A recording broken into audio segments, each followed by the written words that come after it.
Nobody summons him, so it pleases me to be well, I guess I'm actually really nowhere near the first. What's up, guys? Thank you for tuning in to today's review. Today we're taking a look at Transformers Kingdom's leader class, Galvatron.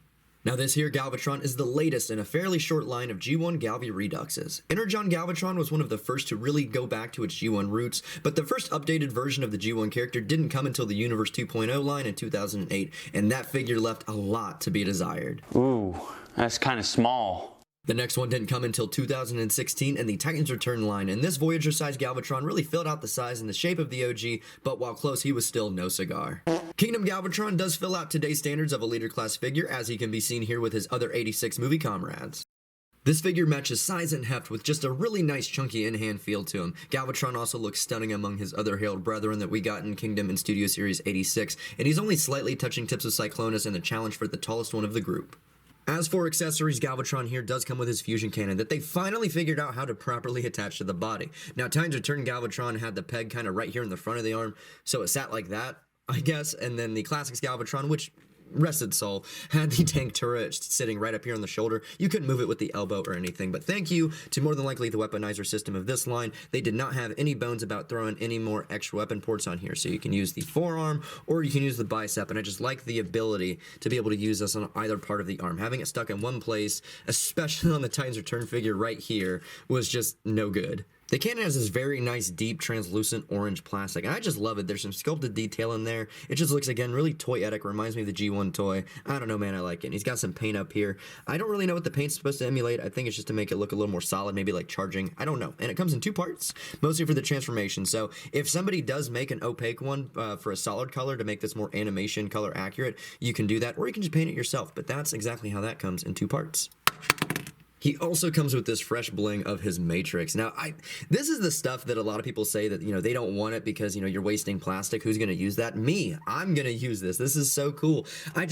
Maybe I just have such an affinity for the movie, but I just love when stuff like this is included. Now, when it's used from just like one episode of a thing that nobody's thought of in 30 years, like on a Masterpiece figure, that I understand. This is from a really important scene in a really important movie of the franchise, I guess. So maybe I'm just being a fanboy, but I really love this. And ultimately, I really love how this piece was reused for the Selects version that's going to be coming out later this year, green like the eHobby reissue. So I don't know, I just love that a lot, and how they were able to reuse this part, just brilliant. He also comes with these two guns, which probably look familiar because this is basically just the Nemesis, the ship that Unicron gives Galvatron and his cronies in the 86 movie. It's just gray right here, and it's supposed to be a gun, so it's got 5mm ports. You can plug both of these into his hands. I don't really know why you would. They just don't really look very good, and actually these pegs aren't really working because, there we go, because I realized I've never put them in his hands like this.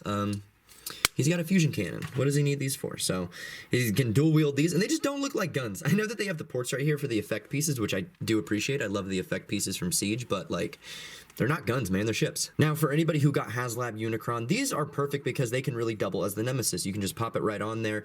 Maybe you can put this on the stand. I haven't tried it with mine yet. You can just paint it purple and probably just put a little piece right there to keep it hanging out. I'll probably do that, but the other thing you can do with this in this mode is simply peg these on his back, and I'm surprised at how much I don't hate this. There's these little slots back here that are segmented on the inside, and these two tabs back here. You just want to gonna peg that in there, far side out, and then the same thing right here. Whoops, missing it. One eternity later. And just situate those on the back. And he has this really cool, whoops, can't see it. And now he's just got this wacky spiked look, and I really enjoy this because these spikes kind of jet off the back, but I don't know, they just kind of really fill in. There's not empty space back here, but as you can see from the transformation, there's just a little bit left to kind of fill in back there on his back from where the panels sit. So I don't know, I think this really, really works to kind of add some heft back there. And if you're looking for a little bit of a different look to the Classics Galvatron, this is kind of doing it, I guess. My guy Galvi has a really good range of articulation. He can bob his head left and right, and he also has a little bit of movement up and down. The shoulders can rotate 360 degrees with no real resistance and have a full range up and down. Even with those gigantic tank treads attached, his biceps can rotate 360 degrees, and so can both of his wrists, and both of those swivels are complemented by not one, but two elbow joints. His waist can rotate, but it will get knocked by his hip skirts and the butt flap. And these hip skirts can move to allow a full spread at the hips, rotating most of the way out, and a rotation all the way up and most of the way back. His knees are serviceable, but they're definitely his most hindered joint, unfortunately. He also has an adjustable heel spur thanks to the transformation and a pivoting ankle. And you've probably been wondering, if you looked at this figure that I have on screen, where's the battle damage? And it's exactly where it belongs, in the trash. The battle damage paint splatters of brown and silver paint really began in Siege, and it fell off in Earthrise and really died off for Kingdom. But for some reason on this figure really came back on the one figure that I really don't think it works on. I mean, in the movie, he was born just like 5 minutes ago, so like, what's all that about? How did he get so dirty? So, a Q-tip, some isopropyl alcohol, and a little bit of elbow grease and some time, and your Galvatron can look as clean as this. Galvatron's transformation into his space turret mode is very interesting and not overly complicated, surprisingly, so let's go ahead and do that.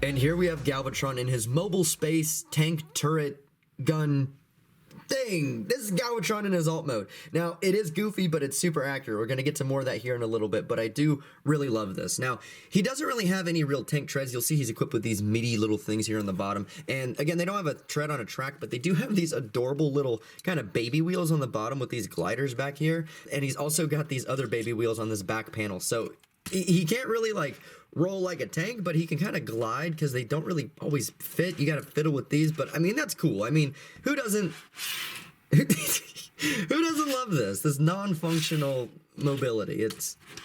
You tried.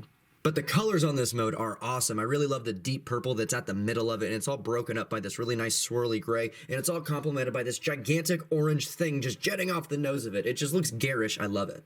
Now again, his alt mode is very accurate. It's just this big space purple thing. It looks like the cartoon, so it works, and I really do appreciate it. But I will say, it does kind of have a sense of awkwardness when compared to his other guys from the movie, because they have practical jet modes, and this guy's kind of just moving gun. But considering he is Megatron from a previous life, I'd say that this alt mode does pass the vibe check. Now the one thing that I kind of wish the cannon could do is I wish it could tilt a little bit better. He does have this awesome mechanism back here because of the transformation, and he does have the ankle pivot that kind of is pulling double duty back here. But these things don't really allow much of swiveling because these are on like specific pinned hinges. They don't ball joint or swing around, so he can kind of like have the ability to do so, but it's only going up like that, which is a little silly. And I just really like the mechanism in the movie where it can pan up and shoot Starscream. But I mean, again, that's nitpicking. He can do everything else. That's the one thing from the movie he can't do. Yeah, we're nitpicking now. Now, you're probably wondering if his accessories can tab on in vehicle mode, but that's also on the product images, so if you clicked on this video, you probably know that, but I'm going to go ahead and show you anyway. It is Return of the Drip, so you just grab his matrix chain, put it right over the shaft over here. Now, he's got this tab here on the bottom of the chain and a hole, little square hole at the top of the chest. You just plug that right in, and there it is, the freshest cannon this side of the galaxy. Like that, it's stupid, but again, they worked it in, and the curve of it really follows.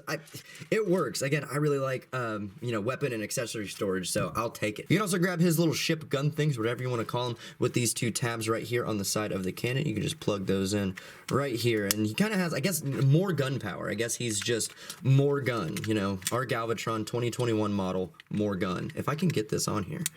There we go. And that's goofy, way too much, and just exactly scratches the itch. This is dumb. I love it. Now for me, G1 Galvatron's robot design is one of my favorites. I just really love that design, and the fact that we have not gotten a definitive figure until just now has been really grating. So this is really anticipated for me, and it really checks all the boxes, and I'm really, really floored with it. Now my shoulder assembly did come correct. There are some that have come reversed, which you can just flip around with an exposed pin, but if you're wondering, mine did come correct. And also, he is perfect aside from the schmutz. It just had to go. So again, some isopropyl alcohol, Q-tip. Yours can look as fresh as this boy right here.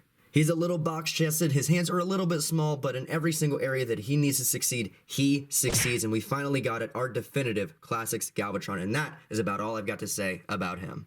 If you guys have any questions about him, maybe something I didn't cover in the video specifically, please feel free to leave a comment in the section down below. I'd be happy to get back to you as soon as possible, and until next time, my name is Fizz, and that was Galvatron.